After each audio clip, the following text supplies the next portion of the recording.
एक दिन माता पार्वती स्नान करने के लिए जा रही थी, लेकिन वहां पर उनके लिए कोई भी रक्षक उपस्थित नहीं था। इसलिए उन्होंने चंदन के पेस्ट से एक लड़के को अवतार दिया और उसका नाम गणेश रखा।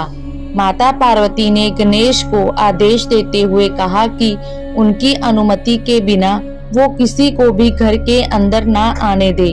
उस समय माता पार्वती के पति प्रभु शिव जी किसी काम से कहीं बाहर गए हुए थे। जब शिव जी वापस लौटे तो उन्होंने देखा कि द्वार पर एक बालक खड़ा है। उन्होंने सोचा शायद खेलते खेलते यहाँ कोई आ गया है। जब वे अंदर जाने लगे तो उस बालक ने उन्हें रोक दिया और नहीं जाने दिया। ये देखकर शिव जी क्रोधित हुए और अपनी सवारी बैल नंदी को उस बालक से युद्ध करने को कहा, पर युद्ध में उस छोटे बालक ने नंदी को हरा दिया। अक्सर कहानियों में आपने सुना ही होगा कि शिव जी को जल्दी क्रोध आ जाता था और गणेश को जीतता हुआ देखकर भगवान शिव जी को फिर से क्रोध आ गया और उन्होंने उस बाल गणेश के सर को धड़ से अलग कर काट दिया। इतने में माता पार्वती वापस लौटी तो वो बच्चे का सर अलग होता हुआ देख बहुत दुखी हुई और जोर जोर से रोने लगी। शिव जी को जब पता चला कि वह उनका स्वयं का पुत्र था तो उन्हें भी अपनी गलती का एहसास हुआ। शिव जी ने पार्वती को बहुत समझाने की कोशिश की, पर वह नहीं मानी और गणेश का नाम लेते लेते और दुखित होने लगी। पत्नी को दुखी देख शिव जी भी दुखी हो गए।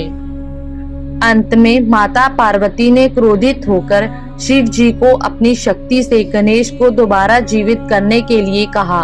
शिव जी बोले, हे पार्वती, मैं गणेश को जीवित तो कर सकता हूँ, पर किसी भी अन्य जीवित प्राणी के सर को जोड़ने पर ही। माता पार्वती रोते रोते बोल उठी कि मुझे अपना पुत्र किसी भी हाल में जीवित चाहिए। अब भला पत्नी की बात का वो मान कैसे नहीं रखे।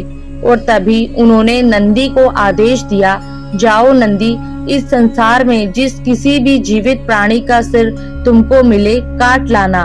जब नंदी सर खोज रहा था तो सबसे पहले उसे एक हाथी दिखा तो वो उसका सिर काट कर ले आया। भगवान शिव ने उस सर को गणेश के शरीर से जोड़ दिया और गणेश को जीवन दान दे दिया। शिव जी ने इसलिए गणेश जी का नाम गणपति रखा और बाकी सभी देवताओं ने उन्हें वरदान दिया कि इस दुनिया में जो भी कुछ नया कार्य करेगा सबसे पहले श्री गणेश जी को याद करेगा।